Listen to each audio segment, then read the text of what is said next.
Business news portal দেশ সমাচারের নিয়মিত আয়োজন বিজনেস এক্সপ্রেসে আপনাদের সকলকে স্বাগত জানাচ্ছি। আমি কাজী মোহাম্মদ মিরাজ হোসেন এসিএস।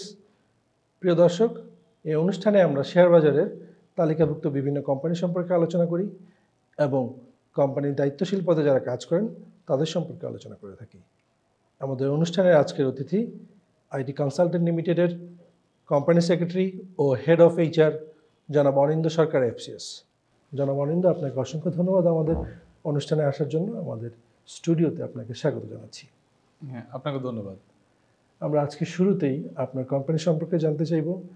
আপনার কোম্পানি আইটি সেক্টরে একটি গুরুত্বপূর্ণ কোম্পানি। আপনার কোম্পানির পারফরমেন্স এবং আপনার কোম্পানির হিস্ট্রিটা সম্পর্কে জানতে চাচ্ছি। ধন্যবাদ আপনাকে। সবার আগে ধন্যবাদ দেশ সমাচারকে এত সুন্দর একটা প্ল্যাটফর্ম দেওয়ার জন্য, যেখানে কোম্পানি সেক্রেটারিরা কথা বলতে পারবে দেশ ও দেশের ক্যাপিটাল মার্কেটের জন্য। তো প্রথমে আমি আমার কোম্পানির হিস্ট্রি যেটা বলেছেন, হিস্ট্রিটা আমি বলছি। আমাদের কোম্পানি আইটি কনসালটেন্ট লিমিটেড, এটা 2000 সালে ইনকর্পোরেট হয়। তারপরে এটা পাবলিকলি লিস্টেড হয় এবং স্টক মার্কেটে ডিবিউট হয় 2016 সালে। আমার সৌভাগ্যক্রমে আমি কোম্পানির ডিবিউট যেদিন হয় স্টক মার্কেটে, সেদিন থেকে আমি কোম্পানির সাথে আছি এবং কোম্পানির যে শেয়ার ডিপার্টমেন্ট, সেটা শুরু থেকেই আমি কাজ করার সুযোগ পেয়েছি। আর আমাদের কোম্পানিটা মূলত একটি payment system, payment gateway company. এটা মূলত বাংলাদেশ ব্যাংকের লাইসেন্স প্রাপ্ত। আপনারা জানেন যে বাংলাদেশে ব্যাংক এবং ফাইন্যান্সিয়াল ইনস্টিটিউটকে বাংলাদেশ ব্যাংকের অনুমোদন নিতে হয় ব্যবসা করার জন্য। ঠিক একইভাবে বাংলাদেশ ব্যাংকের একটি উইং আছে পেমেন্ট সিস্টেম ডিপার্টমেন্ট। ওই পেমেন্ট সিস্টেম ডিপার্টমেন্টে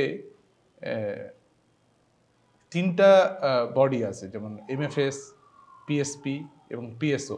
এই 3টা যারা বিজনেস উইংয়ের জন্য কাজ করার জন্য এদের লাইসেন্স নেওয়া লাগে, বাংলাদেশ ব্যাংক থেকে লাইসেন্স নেওয়া লাগে। এটা পেমেন্ট সিস্টেম। আমাদের আইটি কনসালটেন্ট লিমিটেড একই সাথে বাংলাদেশের বিভিন্ন ব্যাংকগুলোর সাথে ইন্টারকানেক্টেড, যাদের নিজস্ব সুইচিং সিস্টেম নেই। আবার অপরদিকে আমাদের আইটি কনসালটেন্ট লিমিটেড বাংলাদেশের এনপিএসবির সাথে কানেক্টেড, ন্যাশনাল পেমেন্ট সিস্টেম যেটা। তো এতে করে আমাদের যারা মেম্বার ব্যাংক, আমরা মেম্বার ব্যাংক বলি তাদেরকেই, যাদের নিজস্ব সুইচিং সিস্টেম নেই, যারা আমাদের সুইচিং সিস্টেম ইউজ করেন। আর নন মেম্বার ব্যাংক বলছি তাদেরকে, যারা আমাদের সুইচিং সিস্টেমটা ইউজ করছে না কিন্তু আমাদের কাছ থেকে অন্য সার্ভিসগুলো নিচ্ছে। অর্থাৎ আমরা ব্যাংকগুলোকে একটি প্যাকেজ দিচ্ছি। আচ্ছা, হ্যাঁ, একই সাথে আমাদের কোম্পানি আপনার বিভিন্ন ইম্পোর্ট করছে, বিভিন্ন মেশিন ইম্পোর্ট করছে, এটিএম মেশিন, পজ মেশিন, হ্যাঁ, biometric machine. On the other hand আমরা প্লাস্টিক কার্ড ইম্পোর্ট করি। ইম্পোর্ট করার পর ব্যাংকগুলো আমাদের কাছ থেকে কার্ড ম্যানুফ্যাকচারিং করিয়ে নিচ্ছে। আমাদের একটা কার্ড ব্যুরো উইং আছে, যেখানে বাংলাদেশের সকল ব্যাংক আমাদের কাছ থেকে কার্ড ম্যানুফ্যাকচারিং করে নিতে পারেন। জাস্ট মানে আমাদের প্লাস্টিকটা আমরা তাদের ব্র্যান্ডিংয়ে, হ্যাঁ, তাদের ব্র্যান্ডিংয়ে। অন দ্য আদার হ্যান্ড, যেটা আমাদের মেজর বিজনেস, আমাদের বর্তমানে 37 মেম্বার ব্যাংক আছে। মেম্বার ব্যাংক বলছি তাদেরকে যারা আমাদের সুইচটা ইউজ করে, আমাদের সুইচটা ইউজ করে তারা পেমেন্টটা করছে যারা, এদেরকে আমরা বলছি হচ্ছে আমাদের মেম্বার ব্যাংক। মূলত 2 ধরনের ট্রানজ্যাকশন হয়ে থাকে, একটা হচ্ছে অনার্স ট্রানজ্যাকশন, একটা হচ্ছে অফার্স ট্রানজ্যাকশন। যারা আমাদের মেম্বার ব্যাংক তাদের সাথে যে ট্রানজ্যাকশনটা হয়ে থাকে সেই তাদের কার্ডের মাধ্যমে, সেটাকে বলি আমরা অনার্স ট্রানজ্যাকশন। কিন্তু অফার্স ট্রানজ্যাকশন বলছি অপোজিটটাকে, মানে যারা আমাদের মেম্বার ব্যাংকের এটিএম ইউজ করছে কিন্তু অন্য ব্যাংকের কার্ড ইউজ করছে, তাকে বলছে আমরা অফার্স ট্রানজ্যাকশন। তো এই ট্রানজ্যাকশন প্রসেসিংটা হচ্ছে একটা major business, transaction processing major business আমাদের। অন দ্য আদার হ্যান্ড আমরা ব্যাংকগুলোকে বিভিন্ন সফটওয়্যার সার্ভিস দিয়ে থাকছি, আমরা ব্যাংকগুলোকে বিভিন্ন ইন্টারনেট ব্যাংকিং সার্ভিস দিয়ে যাচ্ছি, অনলাইন অ্যাপস সার্ভিস, যে এখন তো অ্যাপসের মাধ্যমে ট্রানজ্যাকশন করা যাচ্ছে, সেটা দিয়ে যাচ্ছি। তো আপনাদের এই রকম মেম্বার আর নন মেম্বার সার্ভিস প্রোভাইডিং ব্যাংকের সংখ্যা কত হতে পারে? বাংলাদেশের যতগুলো ব্যাংক আছে তারা সবাই আমাদের ক্লায়েন্ট, হয় তারা আমাদের মেম্বার ব্যাংক, নাহলে আমাদের নন মেম্বার ব্যাংক, বাট ইন্টারকানেক্টেড কোনো না কোনো সার্ভিস তাদেরকে আমরা কানেক্টেড। কানেক্ট দিয়ে যাচ্ছি। শুধু ব্যাংকই না, আমরা বর্তমানে বাংলাদেশের যে গভর্নমেন্ট ইনস্টিটিউশন, যেটা যেমন বাংলাদেশের যে এই পোস্ট অফিস, তারপরে হচ্ছে বাংলাদেশ পুলিশ, হ্যাঁ, আপনি রাস্তায় গেলে দেখবেন যে ট্রাফিক সার্জেনরা একটা মেশিন ইউজ করে কেসের জন্য। তো তাদের সে পজ মেশিন এবং ভিতরে যে তাদের সফটওয়্যার, এই দুটো সার্ভিসই আমাদের আমরা প্রোভাইড করে থাকি। এছাড়াও বিভিন্ন গভর্নমেন্ট অর্গানাইজেশন, যেমন হচ্ছে আমরা কিছুদিন আগে ই চালান করে দিয়েছি, তারপরে আমরা বাংলা কিউআর কোড করে দিয়েছি ব্যাংকগুলোর জন্য। হ্যাঁ, ভ্যালু এডেড সার্ভিস আমরা প্রতিনিয়ত ব্যাংকগুলোকে, গভর্নমেন্ট ইনস্টিটিউটগুলোকে ভ্যালু এডেড সার্ভিস দিয়ে যাচ্ছি। বাংলাদেশে আইটি কনসালটেন্ট লিমিটেডের মতন মানে এই মাস আকারে কোনো আইটি কোম্পানি এই টাইপের ট্রানজ্যাকশন প্রসেসিং এখনো নেই, সবগুলো বিজনেস দিচ্ছে না। আচ্ছা, আমি আপনার কাছে জানতে চাচ্ছি যে এখন যে অর্থনৈতিক পরিস্থিতি, বৈশ্বিক যে পরিস্থিতি, এখানে আইটি সেক্টরের অন্যান্য কোম্পানিদের আপনার চ্যালেঞ্জগুলো কি হতে পারে বা হচ্ছে, এবং আপনাদের কি কি অপরচুনিটি এর মধ্যে থাকবে?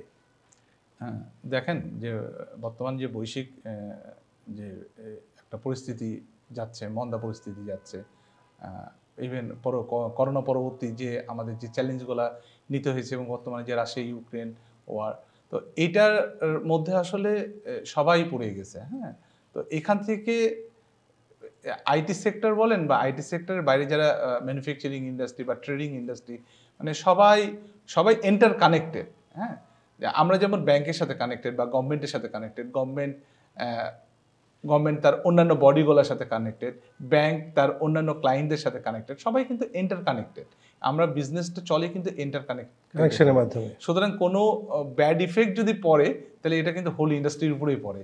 এটা এমন না যে শুধু টেক্সটাইল ইন্ডাস্ট্রির উপর পড়েছে, ফার্মাসিউটিক্যাল ইন্ডাস্ট্রির উপর পড়েছে, আইটির উপরে পড়েনি। না, যখন কোনো প্রভাব পড়ে বা খারাপ প্রভাব যখন পড়ে সবার উপরে পড়ে, যখন কোনো ভালো প্রভাব পড়ে তখনও সেটা সবাই বেনিফিশিয়ারি হয়। আপনাদের কোম্পানির লাস্ট কোয়ার্টারের পারফরম্যান্স কেমন ছিল? হ্যাঁ, অ্যাকচুয়ালি আমাদের এখন ফাইনাল ডিক্লারেশনের টাইম হয়ে গেছে। আমরা অলরেডি আমাদের রেগুলেটরি অথরিটিকে জানাইছি আমাদের আগামী 25শে অক্টোবর 2023 সালে আমাদের বোর্ড মিটিং, অ্যানুয়াল বোর্ড মিটিংটা হতে যাচ্ছে, অ্যানুয়াল ডিক্লারেশনের বোর্ড মিটিং হতে যাচ্ছে। আর এর আগে আমরা থার্ড কোয়ার্টার পর্যন্ত ডিক্লারেশন কমপ্লিট করেছি। সেইখানে আমাদের ইপিএস এসছে 1 টাকা 75 পয়সা। হ্যাঁ, এটা হচ্ছে 9 মাসের পারফরমেন্স। আর 3 মাসের পারফরমেন্স ছিল 66 পয়সা, যেটা আগের কোয়ার্টারে ছিল 54 পয়সা। আর 1 টাকা 75 পয়সা তার আগের কোয়ার্টারে ছিল 1 টাকা 54 পয়সার মতন। তো সিগনিফিকেন্টলি এটাও বাড়ছে। আবার আপনি যদি দেখেন আমাদের লাস্ট ইয়ারে আমাদের ইপিএস ছিল 1 টাকা 87 পয়সা, মানে 1 টাকা 87 পয়সার মতন। তো আমরা অলরেডি থার্ড কোয়ার্টারে 1 টাকা 75 পয়সা অ্যাচিভ করে ফেলেছি। তারপরে তো 3 মাস বাকি আছে। জি, গ্র্যাজুয়ালি বাড়ছে, কিন্তু বাড়ছেই। এই পর্যায়ে আমরা আপনার কাছ থেকে আপনার ক্যারিয়ার গল্পটা সম্পর্কে জানতে চাইব। কি করে আপনি কোম্পানি সেক্রেটারিয়েটে আসলেন, কি করে কোম্পানি সেক্রেটারি হলেন, এই জার্নিটা যদি আমাদের সাথে একটু শেয়ার করেন। হ্যাঁ, এটা আসলে এটা একটু লম্বা গল্প। হ্যাঁ, আমি যদি শুরু থেকেই বলি, আমি আসলে বেশ ছোট থেকে খুব ক্যারিয়ার ওরিয়েন্টেড। আমি যখন আমার ইউনিভার্সিটি লাইফে ছিলাম, তখন আমি আসলে আমার ইউনিভার্সিটির সেকেন্ড ইয়ার থেকে আমি কাজ করতাম। আমি ব্র্যান্ড প্রমোটার হিসেবে কাজ করতাম। তো যখন ব্র্যান্ড প্রমোটার হিসেবে কাজ করতাম এবং টিউশনি করতাম, তো তখন যাদের ব্র্যান্ডের প্রমোশন করতাম তাদের বসরা যখন আসতো, আমি তো মফস্বলে ছিলাম, আমি ছিলাম রাজশাহীতে, আমি রাজশাহী কলেজ থেকে আমার গ্র্যাজুয়েশন করি। তো তখন সেই সমস্ত বসদেরকে দেখে আমারও খুব ইচ্ছা হতো যে আমিও একসময় কর্পোরেটে একটা ভালো কিছু করব। তো পরবর্তীতে আমি ঢাকায় চলে আসি। আমার গ্র্যাজুয়েশনের পরে আমি ঢাকাতে আমি এমবিএ করি। যখন আমি এমবিএ করি তখনই আসলে আমি এই আইসিএসবির ইয়াটা পাই। তখন আমি ছিলাম হচ্ছে আমি সেলস অ্যান্ড মার্কেটিংয়ে কাজ করতাম। মূলত। তো ওইখান থেকে আমি এমবিএ করছিলাম। আমার এক টিচার আইসিএসবির শিক্ষক ছিলেন না, উনি জানতেন আইসিএসবি সম্পর্কে।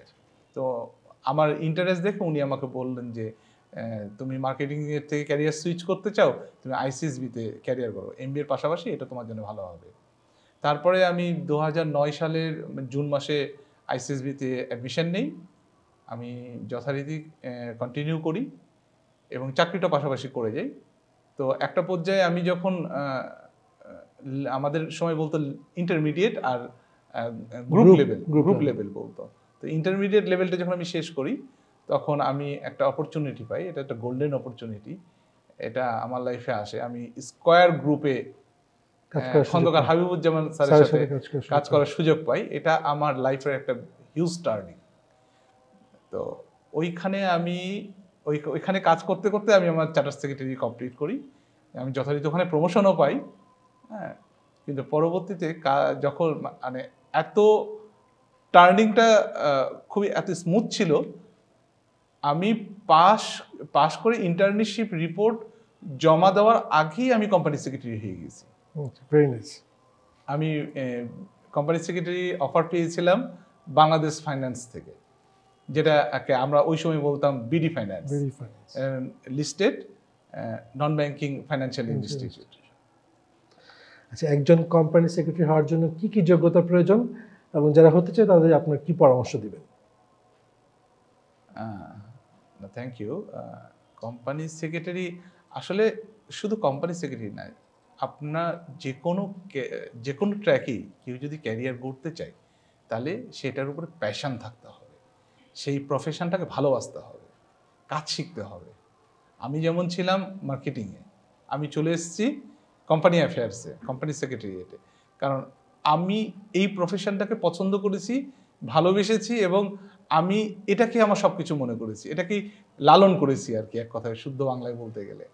সো কেউ যদি ক্যারিয়ার করতে চায় কোম্পানি সেক্রেটারিয়েটে, তাহলে তাকে মনে প্রাণে কোম্পানি সেক্রেটারিয়েটের ওপর অভিজ্ঞতা নিতে হবে, প্র্যাকটিক্যাল অভিজ্ঞতা নিতে হবে। পাশাপাশি থিওরিটিক্যাল অভিজ্ঞতার জন্য আমাদের ইনস্টিটিউট আছে, আমাদের ইনস্টিটিউটের সিনিয়র বড় ভাইরা আছে, টিচাররা আছে। হ্যাঁ, তাদের সান্নিধ্যে যেতে হবে, তাদের সাথে কথা বলতে হবে, তাদের অফিসে যেতে হবে, তাদের অ্যানুয়াল রিপোর্ট পড়তে হবে, হ্যাঁ, লাইব্রেরি ওয়ার্ক করতে হবে। মানে আমরা যারা কোম্পানি সেক্রেটারি হয়ে গেছি, আমাদেরও কিন্তু জার্নি এন্ড না। আমরা মনে করি আমাদের জার্নি বিগিনিং। হ্যাঁ, যত দিন যাচ্ছে তত আমরা নতুন নতুন আইন শিখছি। ইভেন সিকিউরিটি এক্সচেঞ্জ কমিশন বা অন্যান্য regulatory authority time to time বিভিন্ন রকমের রুলস লজ ইম্পোজ করছে কোম্পানিগুলোর উপরে, সেগুলো শিখছি, জানছি, কখনো আটকে যাচ্ছি, টিচারদের কাছে যাচ্ছি, শিখছি। ইভেন আমাদের যে কমপ্লায়েন্স অডিটর আছে, আমাদের যে continuous process, it's a continuous process. So কেউ যদি কোম্পানি সেক্রেটারি হতে চায়, তাকে আগে কোম্পানি সেক্রেটারি হওয়ার জন্য প্যাশন নিতে হবে, ফিলিং আনতে হবে যে হ্যাঁ আমি কোম্পানি সেক্রেটারি হব এবং আমার মৃত্যুর আগের দিন পর্যন্ত আমি কোম্পানি সেক্রেটারি থাকবো, whatever I am in job আর whatever I am in practice. জনাব অনিন্দ্য, আপনাকে অসংখ্য ধন্যবাদ। প্রিয় দর্শক, আজ এ পর্যন্তই। আগামী সপ্তাহে আরও একটি তালিকাভুক্ত কোম্পানি নিয়ে আপনাদের সামনে হাজির হয়ে যাব। ততক্ষণ পর্যন্ত ভালো থাকুন। আল্লাহ হাফেজ।